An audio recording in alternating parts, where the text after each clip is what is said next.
we're live. Took out your gum just in time. Hey Ash, how are you doing today? I'm very good. Look, I have a microphone too. You're not the only fancy one. See? So everybody, welcome to the Muscle Intelligence Q&A. I'm your host, Ben Pakulski. We always frame this podcast around the 6 pillars of a lean, healthy, and muscular body. And for 20 years, I myopically focus on what it's going to take to build muscle. The 6 pillars was the birth of me realizing that you can push really, really hard in building muscle. And at some point, something's going to break.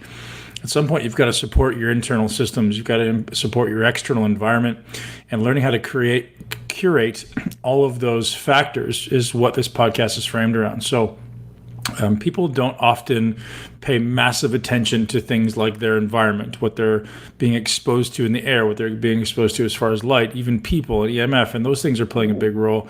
And then we're looking at mastery of sleep and management of stress and mindset and how that plays in. And a lot of people look at me as someone who's been through a lot and had a lot of experiences. And that's really where this Q&A podcast come from. And all the framing of every podcast you guys listen to in Muscle Intelligence is around bringing in people to help you live your greatest life in as much as it's framed around these 6 pillars.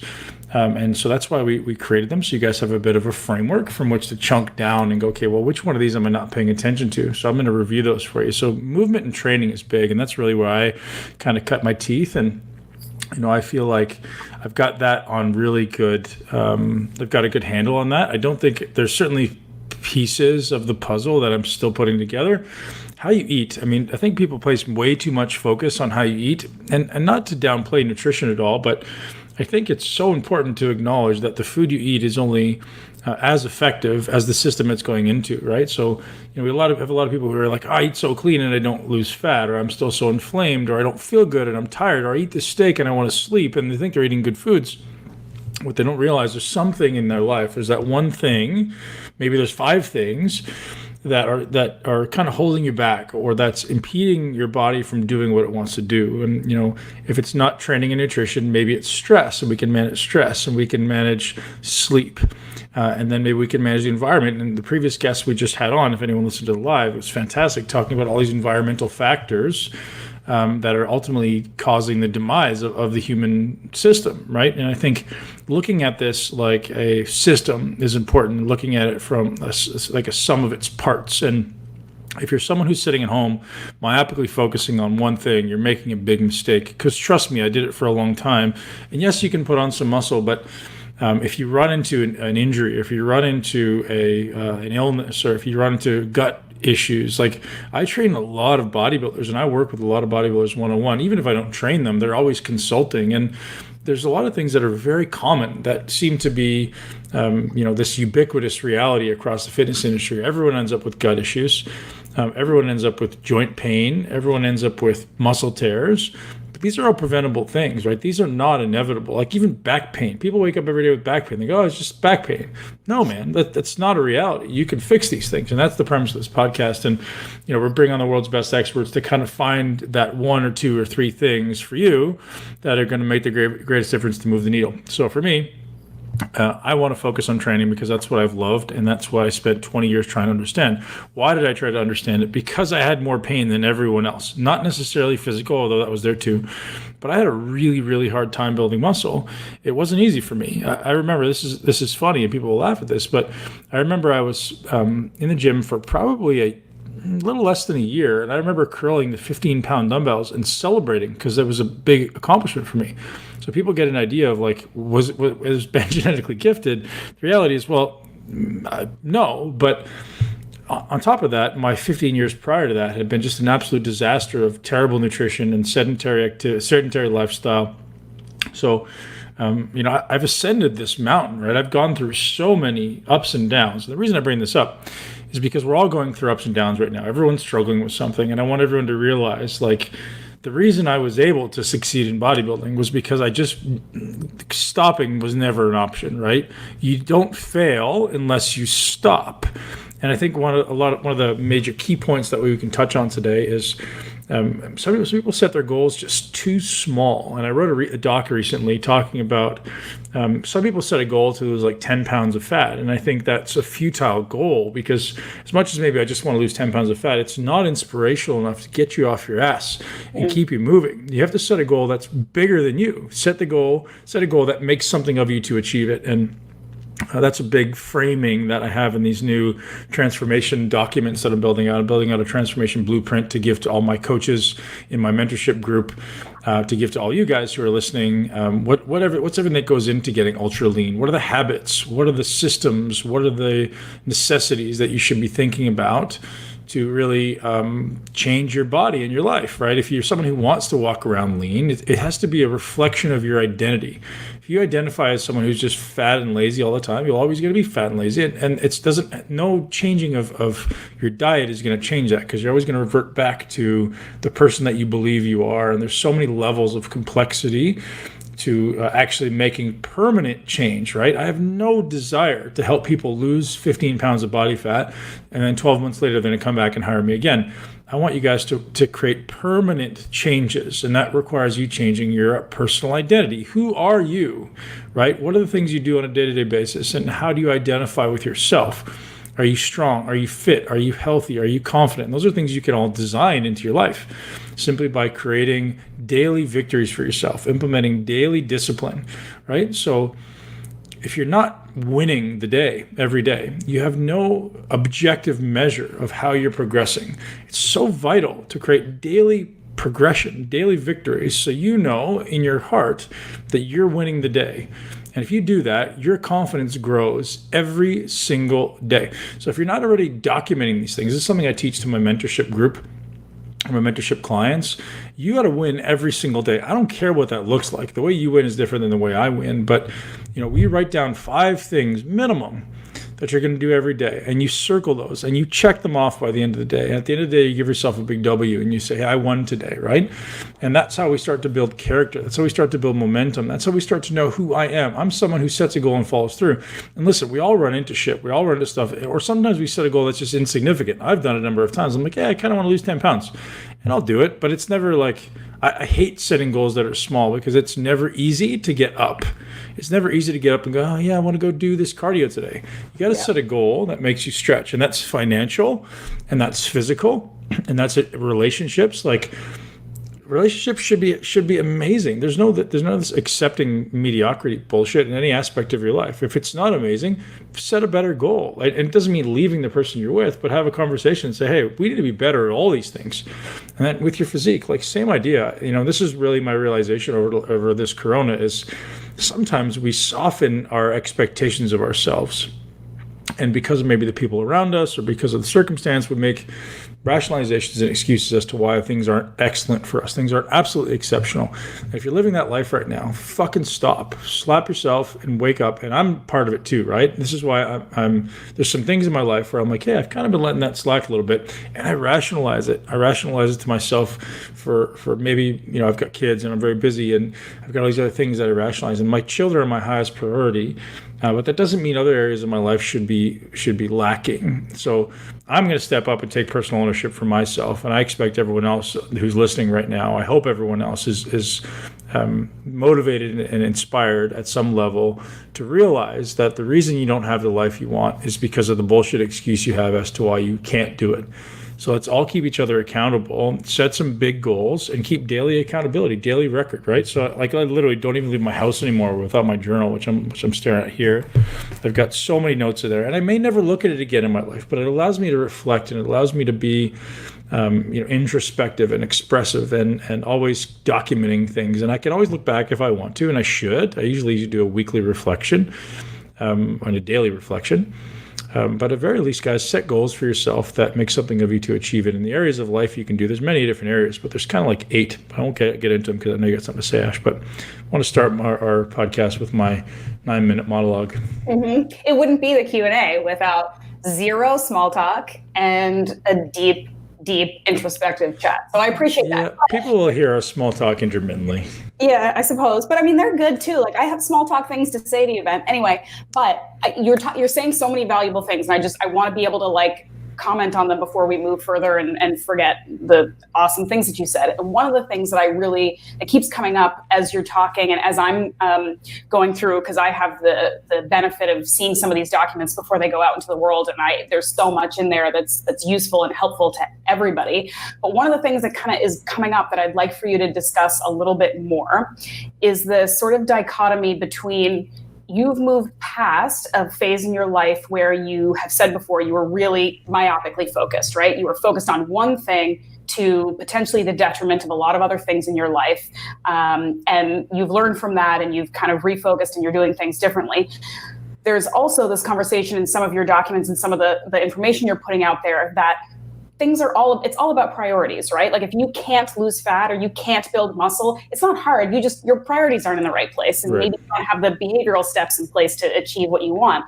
But how do we balance, for those of us who are really just trying to figure this stuff out for ourselves, how do we balance this concept of priorities and focus and putting 100% into what your goal is, but also not kind of tipping that edge to like, okay, well now I'm just obsessed with this one thing. How do we balance that? Well, I don't think there's anything wrong with being obsessed. I think that the issue that I had in my career was not that I was obsessed with bodybuilding, is that I used my obsession with bodybuilding as a rationalization for why everything else could suck. So I still had, I don't know, call it 20 hours in addition in the day where I wasn't in the gym that I could have been super productive on other things. And I just chose not to because my paradigm said, if I'm a bodybuilder, I need to sleep all the time. I need to be lazy. I need to not do other things. I need to not be active. I need to, all these things that like these bullshit beliefs that bodybuilders have. And powerlifters the same. I had a powerlifter come to the gym yesterday and she said, I showed her the cardio and she goes, I don't do cardio. I'm a powerlifter. What the fuck does that mean? That's the dumbest thing I've ever heard. Like powerlifters should be doing cardio. I know it's a huge paradigm in powerlifting, but if you talk to people who actually know what the hell they're talking about in powerlifting, cardio is a big piece, and cardio is one of the best ways to get stronger. You don't have to do a tremendous amount, but your aerobic fitness, you better damn well rest assured it plays a big role in your ability to gain strength and size. So I think that's maybe the rationalization part that needs to be kind of brought to the forefront is, just because you're really good at one thing or you're focusing on one thing doesn't mean everything else needs to fall by the wayside. I didn't need to be an asshole to people because I was a bodybuilder. Was I, again, I said this last week, I wasn't always that way. And I know I kind of maybe throw myself under the bus sometimes. I was very nice to most people, and I treated most people with respect, but I still think I used my being hungry or being tired or being whatever, dieting as a rationalization for why I didn't have to show up in certain aspects of my life. So I think that's bullshit. I think I could have absolutely changed the person that I thought that I was and become better at everything in my life. And that's literally what I'm transitioning through right now in my life is how do you step up in everything, right? How do you step up in your relationships? How do you step up in your finances, in your parenting, in your body? Step up in everything and realize that will become the standard to which you hold for yourself. And yes, you prioritize things. Like certainly my kids will always be my greatest priority, but then I should prioritize my fitness and my health because otherwise I'm not going to be around for them long enough, right? Or I need to prioritize my finances and I need to prioritize treating people well. And there's another level there, Ash. I think prioritizing is as much what to focus on as it is what not to focus on. And I think one of the hardest things we have in society is not being able to say no or having a hard time saying no. And I was the worst at that for a long time. It's like, people pleaser, right? I want to help everybody. Well, I can't fucking do that. Like I've realized if I do that, everything else starts to fall to shit. And then I feel guilty that, oh damn, I could have spent that hour with my kids that I just spent on a call or, unfortunately there's this book, The One Thing, and you need to literally learn to say no to everything so you can focus on your one thing, right? If I'm not contributing, and the author does a really good job explaining this rationally and saying, hey, you have something that you're intended to contribute to the world, your greatest contribution, your highest and best. And every minute you spend not working on that is taking away from your greatest contribution to the world. Even though you may be helping someone in their small issue at the time, you got to spend the majority of your time contributing to your purpose, your highest and best. And for a long time, I did in many ways. But I want to hold myself to a higher standard in everything I do. And that comes down to, one, paying close attention to everything you do, being completely aware. But two, for me, this is a big one right now, is who you surround yourself with. I think a lot of us in this world are by ourselves or with our family. And if those people aren't the people that are inspiring you to greatness, you got to figure out a way to get around those people. And this is the idea of why we created this Muscle Intelligence community on Facebook, is because I want to be around people. Why we're doing these things live even, because I want to be around people and I want to inspire people, but I want to be around people who inspire me. I want to be people like, holy shit, this guy's making money. This guy's got a great relationship. And I did an interesting assignment last week actually with my daughter, and I may have shared this in the podcast, but maybe not. And I'd like everyone to do this. This is really interesting. I actually have the book right here.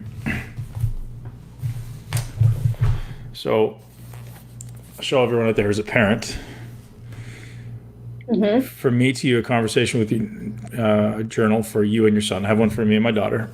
And the very first question is, my best friends are, and I like them because.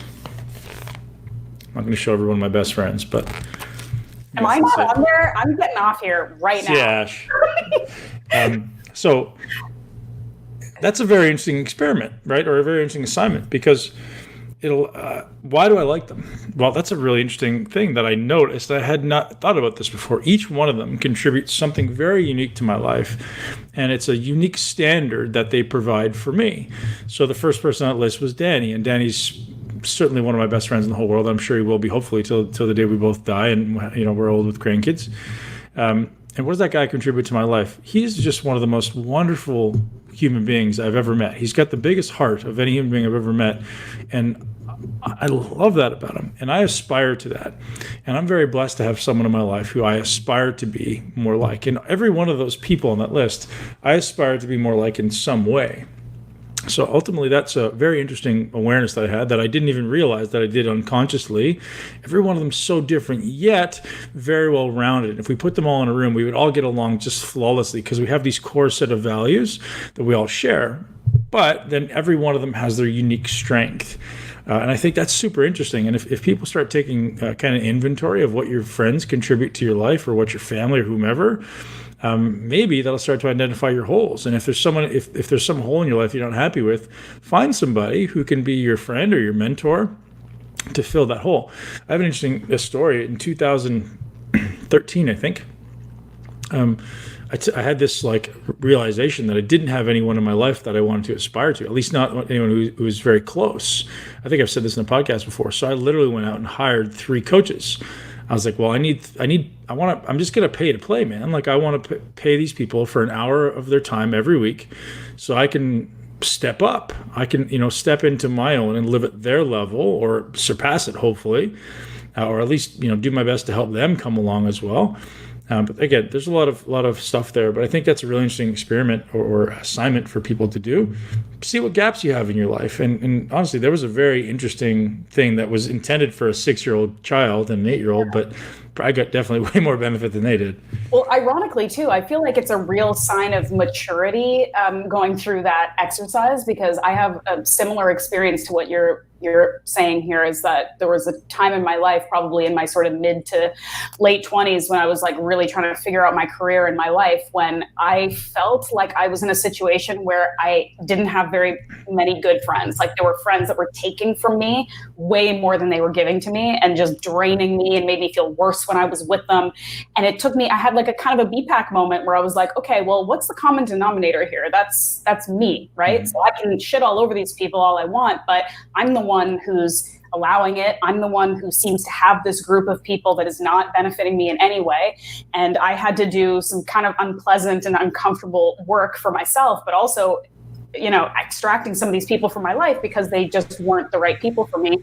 And I think one of the biggest things that's happened in my 30s and in sort of the progression of my career is, like you said, surrounding myself with people that are business people as well as friends who I look up to, who I can learn from, who are good people that care about other people and that make you feel better when you're with them and you feel like you're learning from them, you're giving to them. It's like a nice exchange. I think the exchange thing is a big part. I just always felt like I was just giving and never getting back. But you get what you demand of yourself and other people, right? So I do think it's an interesting sort of maturity lesson to get there with your community.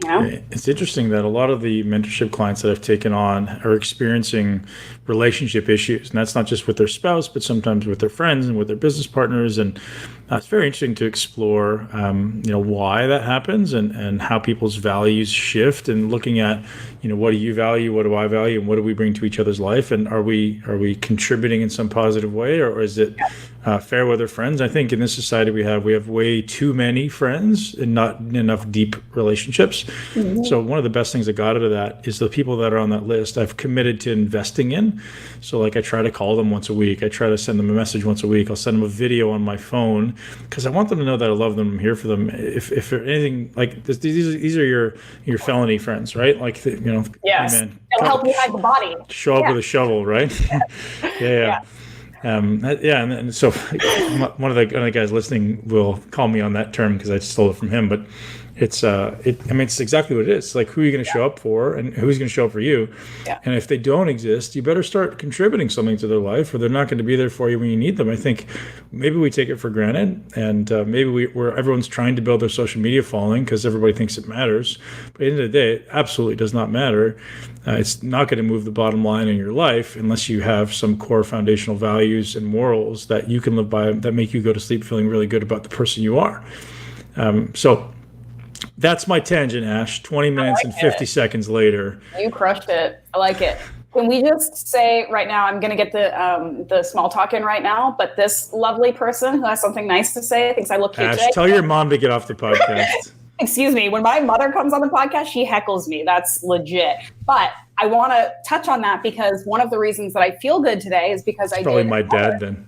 I did another BPAC move today and went outside in the sun with very little clothes. That's something you're always telling people to do, right? Are you butthole tanning again? Your parts. No, I was legally covered, but like as uncovered as possible because it's finally nice out. But man, getting some vitamin D outside makes a big difference in morale. Can I just say that? I'm going right back out when we're done. Huge. So every time, most mornings, I'm either going to the gym first thing, or I'm going for about an hour-long bike ride. And man, the days that I go on that bike ride, it's the best. Or a long walk. So I'm very blessed to be two blocks from the ocean.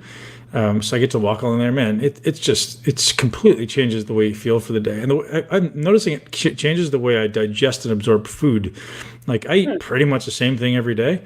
And the days when I get out in the sun in the morning and I actually get that movement in, it completely changes the way, even if compared to training, right? I'll still train, but when I train, I kind of feel sluggish. I feel a little bit bloated, even though if I train hard. But if I get outside and get that sunshine and that cardio or that walk or whatever, I feel like my digestion is so much different. It's interesting, just an interesting experiment that I have. Yeah. Do you want to answer just a couple questions that are coming up here? I like answering questions. Guys, thank you very much for being here. Everyone who's in the Facebook group, our numbers have been going up massively, like 1,000 people a week, which is amazing. And we just started this group very recently, and we've got some new moderators in there, which is great. And thank you everybody who's doing that.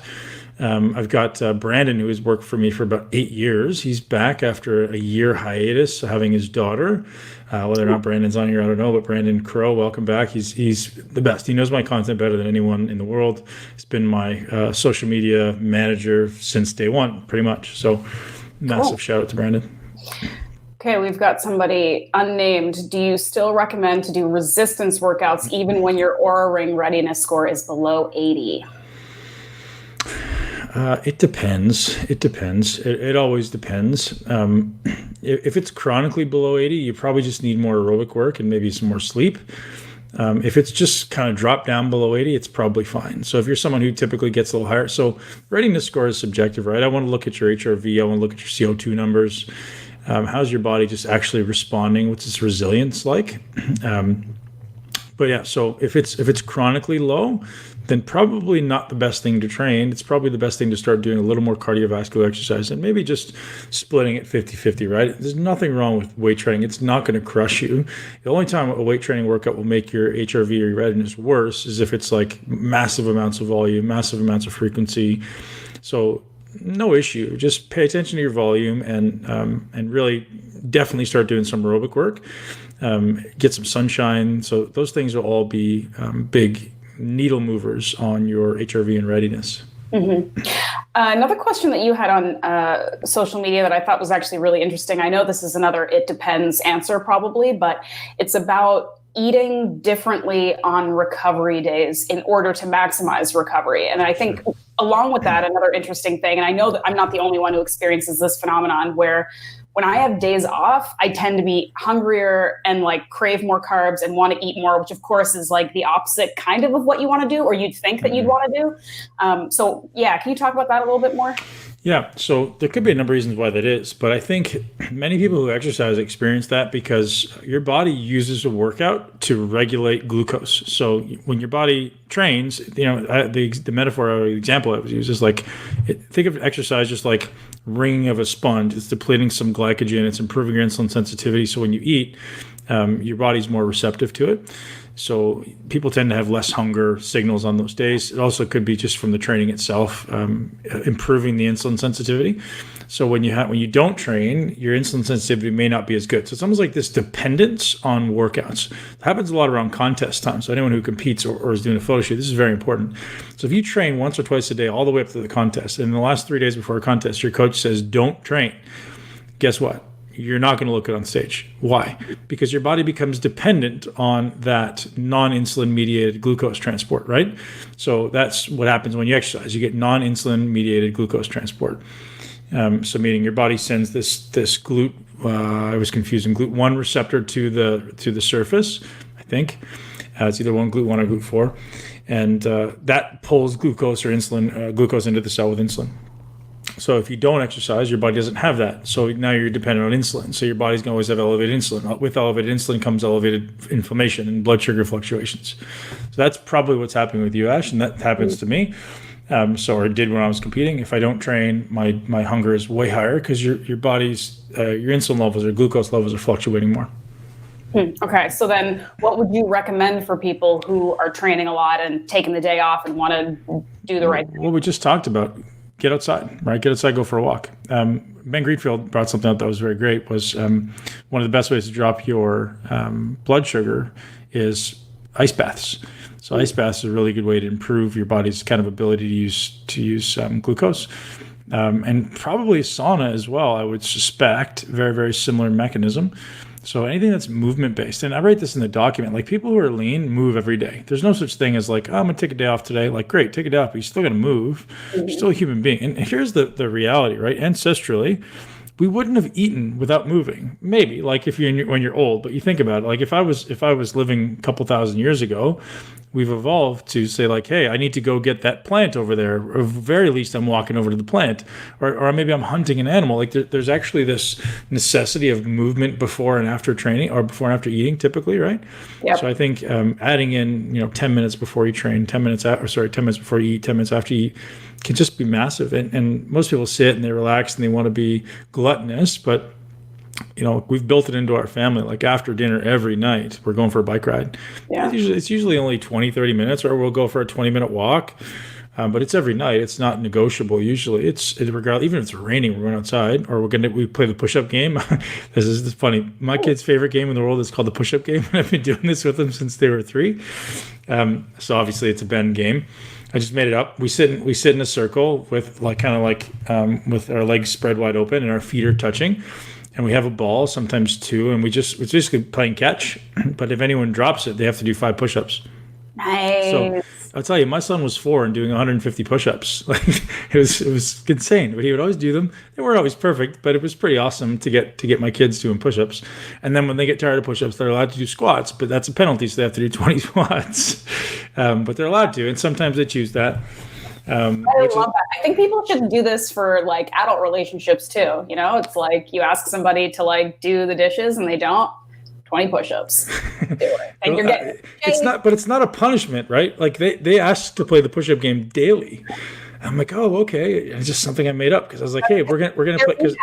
That's why. So when I was teaching my kids to catch, like we were playing with the ball, and they just had no coordination. So we would sit. First, we stand really close to each other, and just throw back and forth, and then increase the distance. And then we just started playing this game, and then we're like, hey, if you let it fall, you gotta do 5 push-ups. So, yeah, and my 5 push-ups is both of them on my back. Okay, because you're a show off. Got it. Well, no, because it makes it fun for them. It makes them giggly, right? They're like 50 pounds each. It's not like it's a big deal.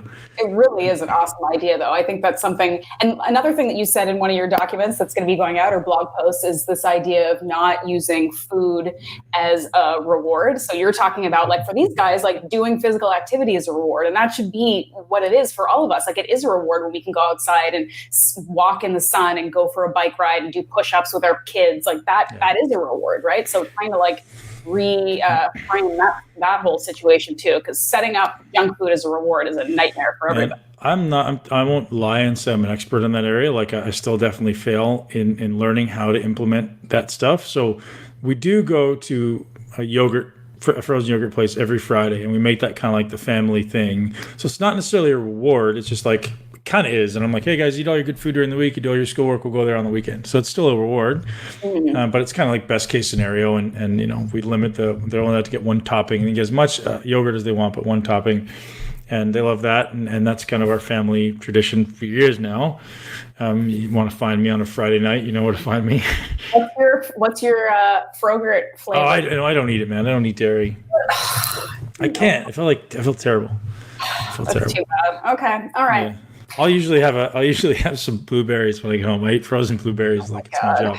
I'm a loser, I know. Yeah. Okay. Moving along. All right. We got another question here.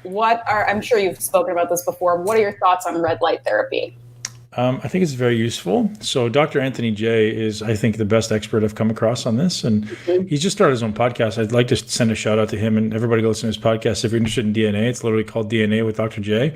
Cool. And I think that's the most interesting topic that exists in the future of health optimization. So I'm trying to get him to do a mentorship, and I'll be the first guy to sign up. It's like, you know, put together a group of 10 to 20 people and teach us everything you know about DNA. He's very, very bright.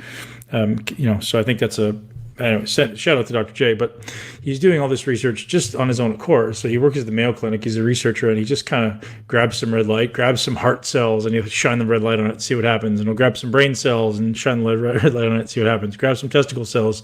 Don't know where he's getting them from. But yeah, so he's seeing what actually happens and giving us kind of data. There's a funny story there I'll tell you offline, Ash, about, I'll tell you, maybe I won't share it, not about testicle cells. Well, I guess I'll share it in a second now that I got everybody curious about it. But So he talks a lot about all the benefits. So his protocol is 10 minutes, 10 minutes front, 10 minutes back, as close as you can to your body, ideally full body. And a suggestion is not more than 10 minutes because there can be some negative effects. It's just because it's ramping up certain metabolic pathways. And if you ramp them up too much, some people get negative effects. So I had a lady who worked for me in the past, and her hair started falling out. And she goes, "What's going on?" Oh, that was it. So I called Dr. J. She's like, "Okay." She's doing 20 minutes twice, 20 minutes front, 20 minutes back. She started to lose her hair. She stopped when it came back. So, all right. So I'll tell the story. All right. Let's hear it. Testicle cells. No, not testicle cells. Well, I say how interested I am in DNA. So I may or may not have done a experience with psilocybin mushrooms, and good dose of psilocybin mushrooms. I actually did. I'll tell you, I did it with Danny. And first thing we do is we call Dr. J and talk to him for 4 hours about DNA. You're like, why? We're really not that cool. No, we didn't tell him that. He still doesn't even know we were on mushrooms. But we're like, Dr. J, Danny and I just started talking about one gene. I forget what it was. We literally called and just picked his brain for 4 hours, and he was so excited because he loves this stuff as much as anybody, more than anybody. So we called him and just started talking about. I feel like I may have talked to you that day too. Maybe you didn't remember. Are you sure? Yeah, I'm pretty sure. Okay, all right. Yeah. Do you want to talk more about that? I remember that time. Yeah, I remember that time when you asked if I was intoxicated, and the answer was no, but maybe sleepy. I had something going on that day. Anyway, would you like to talk a little bit more about this experience? Was it just you just wanted to do it for fun? You were trying to figure out was it a microdose? Was it full on? No, it was a full dose that day. Mm-hmm. So Danny and I don't get a lot of time together, and we were like, hey, you know what? This will be fun. Let's do this. And obviously, instead of going in spiritual and closing our eyes and kind of getting introspective, it was like, man, let's have fun and talk about DNA. So it wasn't necessarily the most well curated experience, but that was what it was. Great. It was joyful. We had an awesome time. So nothing particularly spiritual came of it other than bonding with my best buddy. No, like tripping balls while you're on the phone, like. Well, no tripping. Like, yes, I mean, at some level, I was surprised he didn't know. Maybe he might have known. But yeah, some interesting experiences. Like, we were in a place where there was a lot of people who would know me, and I felt pretty uncomfortable. That by chance, again, I'm not going to tell you the whole story, but by chance. You went somewhere in public to do this? No. We were out of town, but an Airbnb. But there was like. It was at a place where people would have known who I am if they had seen me. Yeah. Anyway, so I won't get into the story. Yeah, we'll talk about it more offline. But... Yeah, no, there's nothing there. I was just walking down the road before the mushrooms kicked in, and then they started to kick in. And how long did they last for you? Like, did you have like a just fully like pleasant experience? 6 hours. And there's always moments of discomfort and like shittiness. Like, I don't particularly like mushrooms, to be honest. Like, I get a little anxiety. Yeah. A little like, I don't know, but for a short period of time, and then it's gone. And then when it starts to level out, it's great. It can be great if you're in the right setting. I haven't done them a lot in my life. I think only 2 or 3 times, maybe, as far as like a full dose. Yeah. And I had never done microdosing either prior to very recently. Microdosing is interesting. It's so subjective because the dose has to be right. Anyways, that's not where this podcast is supposed to go. I mean, I think it's where it's going now because I actually want to talk about a couple of things here. I think, well, it's funny because I literally have been having like a psychedelic conversation on Instagram because I posted the other day about another nootropic, a product that I talked to you about the last time we were together that I've been using on and off, which is Phenibut, right? Mm-hmm. To help me sleep and stuff. And I've been kind of playing around with some dosing and stuff like that. But you get high and giggly before bed?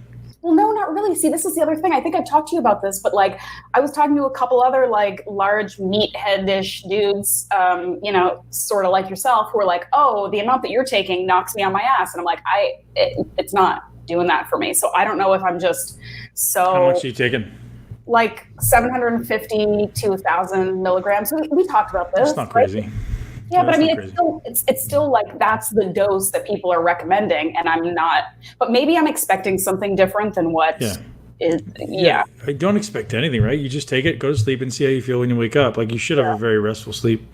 It has been, I mean, doing a good job of kind of chilling me out. But anyway, I ended up going down a rabbit hole on Instagram for a couple people who were like, oh, this stuff's great, or I've had this experience and it's kind of similar to this thing. But going back to the psychedelics thing, there was just a new Netflix documentary, something about psychedelics, but it's just a bunch of famous people talking about their experiences with mushrooms and acid and things like that. And that's the problem I've always had with this sort of new wellness movement with psychedelics is it's my own hang up, but I'm very wary and afraid of any kind of drug that's going to make me feel out of control and that promises that if you do it enough, you're going to have a bad time with it. Like I don't know if I'm ready for that kind of experience. And I hate the glamorization of this stuff, right? Everyone's like, and there's a very particular group of people that come to mind and they're just making this like, oh, you got to do this. It's good for you. And I'm like, listen, man, you're talking to people out there who are probably potentially children, right? Like if you're under 25, don't even look at this stuff. It's stupid. And that's not talking down to anybody, but your brain's not fully developed. You don't even consider that stuff. Like I wouldn't even consider it before I was 30. Yeah. And now you get to that point. I get to the point where I know it's an introspective opportunity. It's not an escape. And I think there's this whole community of quote unquote fitness people, and I'll put that in strong quotations, who are perpetuating this ultimate escapism because they just don't want to sit with their own shit. And I get it. Like I just don't think it's moral. I think they're trying to perpetuate themselves as these great leaders and these great spiritual people, and I think they're all full of shit. And I've spent some time with them. And again, I hope people have come through and realized that was the case at the time, and hopefully they've transcended a little bit. I kind of removed myself, but You don't do 200 micrograms of LSD and go to the bar. That's not the way these things are meant to work, and that's ultimately what these guys are doing. And that to me isn't a spiritual experience. That's an escape. So I think hopefully people realize that this stuff is not meant to party and have fun. Like great if it turns into that, sure, but like I'm not going to go literally 200 micrograms of LSD and go to the bar. That's just. Yeah. And then rationalize it to yourself or someone else's while you're doing it for spirituality. Right, exactly. And it's almost becoming like a status symbol thing too, because it's like these kind of fancy, well-off fitness wellness people who go on these expensive trips to like trip out, and there isn't as much of an emphasis on like how this can help people, the benefit, the cost and benefit sort of analysis, because a lot of people, this isn't going to benefit them, or they're not in the right place or the right situation to do these things. Well, I don't even think it's helping them, is it? So I did an amazing podcast, I think it was late last year, with Dr. Alberto Velodo. I'm sure you remember him, Ash. Yeah. That was wonderful. And he had the best explanation. I think everyone should go listen to that podcast. But he said, man, this is not for everybody. Like, you have to prepare for this. You have to it's like anything, man. Like, you'll get what you put into it. And if you're just going to show up and throw it back some drugs, like, you're going to have a nice experience and you're not going to get anything from it. And again, I just don't think that's what it's meant for. I think you're depreciating the value. And again, speaking of the experience I just had with Danny, I probably did the same thing for that one, but it wasn't intended to be that. Like, we had our own place. We're like, hey, we're going to chill out. It just happened to be like, hey, we feel like getting up and having fun, and fine. But that wasn't the intent. The intent was to sit down and to have an experience together. We're great friends. We're going to help each other. So anyways, I don't want to go to talk bad about anybody, but I want everyone to realize that psychedelics are not ubiquitously good. They're not just like inherently good for everything, right? They're not this panacea of just take them and you're going to be a better person. It's not how it works. There's a lot of stuff that goes into it. If anyone's curious about it, I'm not an expert, but please go listen to the podcast with Dr. Velodo. He was just unbelievable. He's a neuroscientist who had become a shaman. And now he owns a clinic, Blue something, in Chile. He's a wonderful, wonderful, amazing human. Surprised me beyond belief with his ability to be articulate and not biased toward drugs. I thought, like, oh God, shaman, he's just going to start throwing these drug regimens down at us, but he didn't at all. Mm-hmm. Yeah, we'll put that in the show notes too. I think it's just sort of to cap it off. It's like the idea that like any nutrition methodology, any like new drug, any new protocol, it's like, don't just jump on it because a couple like sexy people on Instagram do it. There's more to it. You got to do your research and figure out if it makes sense for you. So that might be a useful question. What approach would you use to tell someone, whatever you like? Okay, let's get to this one because it's just at the end. And this person, we don't know who it is, may need to send a follow-up, but thoughts on a targeted keto diet for a fat-adapted individual. They've been keto for 2 years. They want to see if a targeted keto diet and having post-workout carbs would help with muscle building. Absolutely. So we have a program called the Ketogenic Muscle Intelligence Program, and that's exactly what we teach. Is if you're actually trying to build muscle, we kind of go through phases where, maybe the first month or so, can maybe longer, depending how long it takes to get into deep ketosis, will be pure keto. So first month, typically slightly higher protein because your body tends to break down more protein before you get into deep ketosis. Once you're in ketosis, you can pull back on the protein because it's protein sparing. And then at that point, you can start slowly introducing, depending on your metabolic state, right? If you're still inflamed and obese, it's not a good idea to target a keto. If you are relatively healthy and relatively metabolically flexible, it can be useful. And even if you are inflamed and obese, carbs, sometimes it can be okay, but not nearly as much as if you're relatively lean and metabolically healthy. So yeah, I highly suggest using targeted keto for people that are training hard and actually want to put on muscle. It's a game changer. So Danny and I trained together for 6 months. He was deep in keto, like no carbs, and I was doing targeted keto. And there was a very obvious point during every week where he just hit a wall. Like, he just didn't have anything else in him. And my work kept going up every day throughout the week, and his just tanked. So like, so the weekends we would take off. So he had 2 days of full recovery. By the time he got to Wednesday, he had nothing left in the tank, and his workout started to crap out. So we started introducing just a little bit of carbohydrate. I don't even know if it was every day, but at that point it was probably every other day or something. Just a little bit of UCAN during his workout. And I think we did a little bit after, and that was it. And the difference was 20-30% output. So big difference. And the amount of work you do during hypertrophy is massive, right? Mm-hmm. Like, you gotta do work. And if you notice your quality of work is falling, you need to fix something. That's important. So Danny is a very strong guy. He's, his executions come so far. Yeah, his executions come so far. He speaks about it all the time. Like, 6 months of us training together, he maintains muscle now, having to do nothing at all because it's just so dense. because of the time we spent together. And he'll tell you the same thing. He's like, man, it's just never been so easy to build or retain, because actually his body knows what to do, and he can do it now with obviously less food and less training. But keeping the ability to do high quality work is imperative. So if the quality of the work starts to fall off, it's definitely time to stop or figure out why your quality is falling off. Mm-hmm. This is a specific question to one of your programs, the Hypertrophy Execution Masterclass. They're taking it at home. They don't have access to a gym.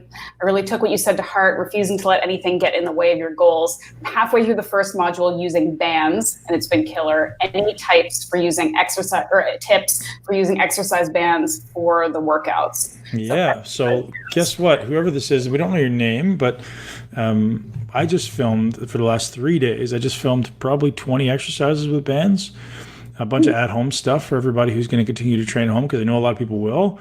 There's probably a bunch more I can add to the library, but we're building an exercise library, a more extensive one on MI40 Nation. So for those of you that don't know the MI40 Nation, it's my member site. We've got over 30 workouts. We've got hundreds and hundreds of videos from the last 7, 8, actually 9 years now. Just accumulation of them, and some of them get pulled off because they're kind of old, and we've advanced our ability to execute, and some of them stay there. And there's tons and tons of information categorized in a way that isn't overly overwhelming. And the next thing that we've never done before was an at-home workout section. So I've literally just got them today. I've got the workouts. I wrote them weeks ago, but their designer took a long time to get them back. And the videos were finished yesterday, so that'll be up hopefully by the time this podcast goes live, hopefully. So MI40 Nation, we're redoing the site, redoing the front pages and stuff. So it's kind of under construction, but all the content is still there and amazing. So if you want to check that out, there's tons of stuff. But to give you an answer,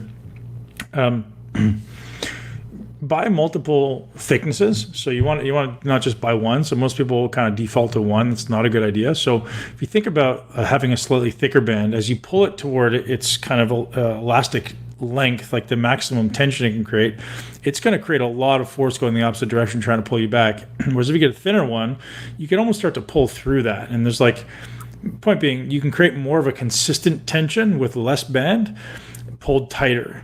Right. And I think having that understanding is important. So having, I'll have I'm going to tell you the colors, even though every company seems to have different colors. Like a red band is, let's say it's like a centimeter wide and maybe half a centimeter thick. That one tends to be really good for most people and most exercises. The next one up is like, say, an inch wide and a half a centimeter thick. Now that one's going to be more difficult. So that will be more for squatting or for bench pressing or for deadlifting, where you're going to be able to use a greater amount of load. And then you have thick ones, which maybe use on a leg press or a hex squat or something like that. And that one's probably 2 inches wide by half a centimeter thick.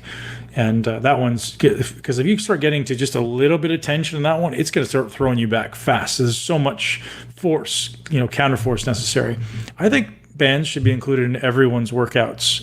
Everyone, not all the time, but at some point, because it's a completely different type of resistance. And I think it's forcing you to focus. It's forcing you to be in control and to not let the eccentric go. So many people have this terrible habit of letting the eccentric go. So I contract the muscle and I just let it flop and I let it go. I let it go. With a band, if you don't control it, that shit's going to throw you. Like it's going to be really, really accelerating. So a band is this really great kind of equalizer, teaching people that you must control it. So I think in our realm of the muscle intelligence community and the MI40 workouts, bands should be in everyone's gym bag. Cool. All right. This is a very general question that I think is kind of just speaking to literally every single thing that you talk about. But what approach would you use to tell someone to lose weight and improve their nutrition? Yeah, it's a very general question, but that's okay. Everybody's at where they are. Mm-hmm. So the first thing I suggest, guys, is the two primary markers that we need to control for are inflammation as the big one and insulin sensitivity, right? So, and those two things go hand in hand. And if you added a third one to that, I would say it's gut health, but inflammation and gut health go hand in hand. So I always say to frame your diet around inflammation and ask yourself, is this going to improve inflammation or increase it?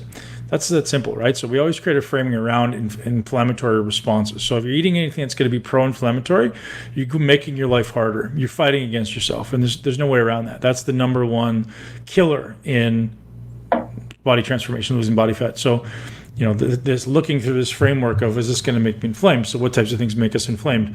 Processed food, artificial foods, gluten, grains, some dairy for some people, many people. Gosh, the list goes on. Vegetable oils, fried foods, all the things that ultimately people love, just don't eat it. Like it's garbage. You need to eat meat, you need to eat vegetables. Simplify. So that would be the first framework. What's the question, Ash? So you put it back up. I think there was one other piece that I didn't want to overlook. Lose weight. Yeah, that's it, right? So most people start a transformation with me, and I don't even suggest tracking your calories in the beginning. Everyone goes, "Oh, it's all about macros." Bullshit. It's not about macros. It's about improving the health of your system.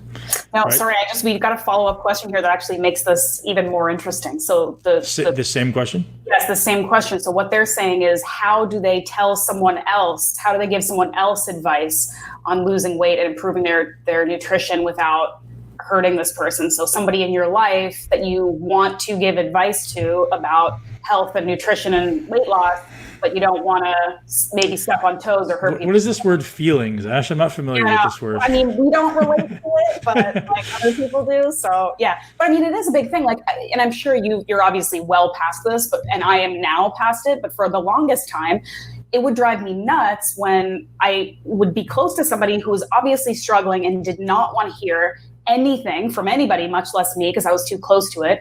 And then they'd come back to me like 4 or 5 years later and be like, "Hey, have you heard about this thing called like paleo unprocessed foods? It's really changed my life." And of course I want to be like, "Are you kidding me? I've been trying to get you to do this for 5 years." I just have to like let it go and just sort of do what I do and then answer questions people ask them. But what do you do when you have somebody that you care about that's like struggling? Well, when the student is ready, the teacher will appear, right? And I live that reality every day. Even in my gym, it's so ridiculous to me. I'll say something to someone, and like when I say it, it's usually pretty well thought out, and then they'll come back like 2 weeks later and go, "Oh, so I kind of realized that this is important." I go, Yes. Yeah. Yeah. Thanks. Yeah, you got to bring the Buddha out big time on that one, because you just So, what approach would I use? I think it's got to depend on context, but I would think that I'm going to guess it's not coming from a position of vanity. It's coming from a position of love and health, just based on the fact that you're asking this question. So I think you approach it with love, right? And you say, "I love you, and I want to see you well. I want to see you healthy. I want to see you feeling good about yourself." I think one of the greatest parenting lessons I ever got actually came from a book that wasn't parenting at all. It was the Seven Habits of Highly Effective People by Stephen Covey. And he just basically said, do they know your intention behind your words? So when you're speaking to your children, you go, "Stop drinking alcohol."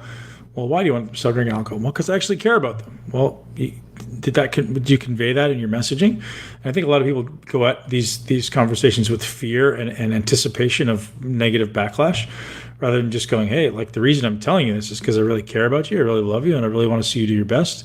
Yeah. Do you think that maybe we can work on this? And I'd love to support you, and I'm here for you in any way that I can. And let's do this together." I think if someone matters to you that much, that's how I would approach it. Yeah.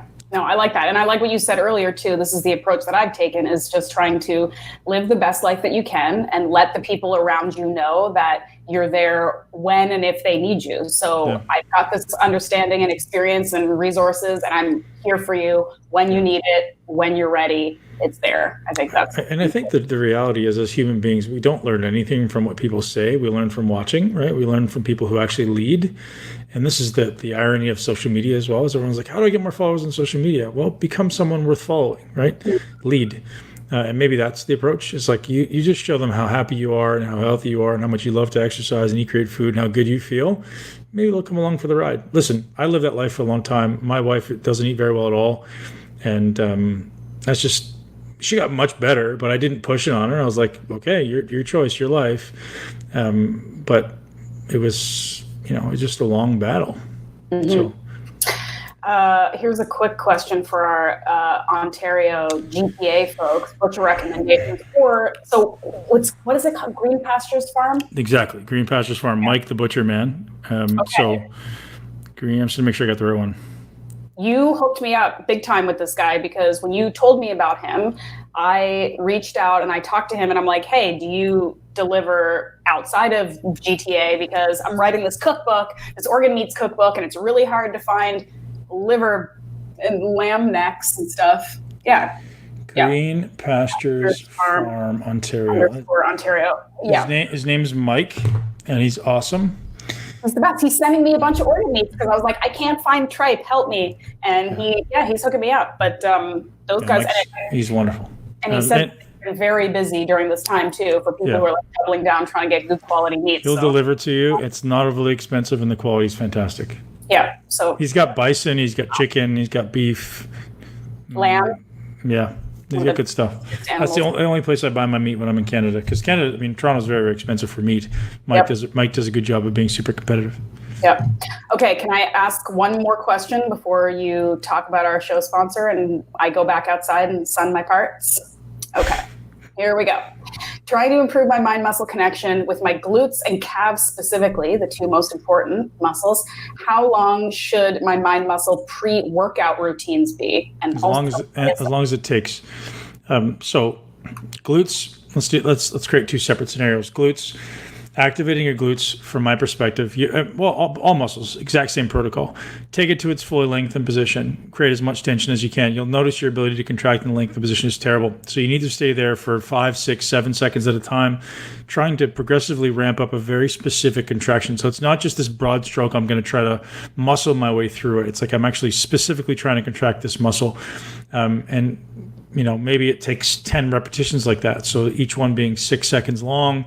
And with glutes, I like to do a single leg. So it's almost like doing it like a single leg hip airplane, or like standing on one leg with one leg going behind you. You can hold on to something in front of you for balance and just putting your glute into that really lengthened position, not rounding at the spine, creating stability at your abs, and driving your foot into the ground to contract the glute. Hopefully that wasn't too fast or complicated, but one more time. So you're going to bend over at the hips, standing on one leg, keeping your spine arrow straight, and take your hip as far as you can go comfortably without rounding into your back.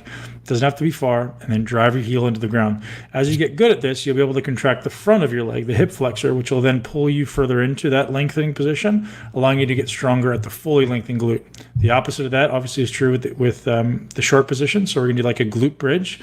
And again, it's going to be 5 to 6 second isometrics, intentionally ramping up a very specific contraction. So it's going to be not just like I'm going to get there and go back. I'm not going to try to get there and aggressively grit my teeth and squeeze it. It's a very precise contraction. And what you'll notice is every rep that you do that, it'll get better and better and better. Eventually, you'll be able to contract it, and then you go train the muscle. Same thing with calves. Lengthen position, try to activate. Shorten position, try to activate. And spend time in those positions. And when you think you're there, you're not. So when you think you're into the short position, you need to go a little further. When you think you're in the lengthened position, you need to go a little further. That doesn't mean stretching other body parts, though. That means just lengthening that specific joint or the muscles around that specific joint. I've got tons of videos on this stuff, guys, online. Actually, I'm going to shoot a whole new series just because you asked me this on the activations for every body part. They're in Hypertrophy Mastery, They're in Hypertrophy Mastery, hypertrophyexecutionmastery.com. We call it HEM, but all those activations are in there. Is that also, can you access it through the MI40 Nation or Muscle Intelligence? Yeah, it's on muscleintelligence.com. Just go to hypertrophymastery.com. Okay. Yep. Before we go, have you had your BUBS today? Damn. Every day, twice a day, actually. BUBS is so good. Like it's I told you that for a while I was in a bit of a lull. I had to use a different company. It's such a difference. So 2 scoops. I've actually been using BUBS Collagen and BUBS MCT. I don't always put collagen in my coffee because sometimes I like to have a bit of a protein break. But for the last week or so, because my training's been great, I've been ramping up my collagen. And so I put collagen in this morning, 1 scoop of collagen, 2 scoops of MCT, and a little bit of lion's mane, and it's just so good. And so the way I'll make it is I'll make like enough for like 2 cups, and I'll have one in the morning, and then I'll have one 2 or 3 hours later when it's cold. I don't know why I like it cold, but it's so damn good. It's like having my latte. It's like a nice iced latte. That's really smart. Also, you're making me want one right now, actually. I got one sitting on the table over there, so it might have to happen even though it's 4 p.m. And you have, we have up on the blog, because people ask you this all the time, how you make your like fancy brain boosting coffee. The recipe is on the blog on Muscle Intelligence, so people can access it there. I actually did an IG live with Sean from BUBS last night because we were talking about what else? Organ meats. But an interesting kind of thing popped up that I don't know if you've ever come across with people who, it's very rare, but I've had a couple of people ask me this.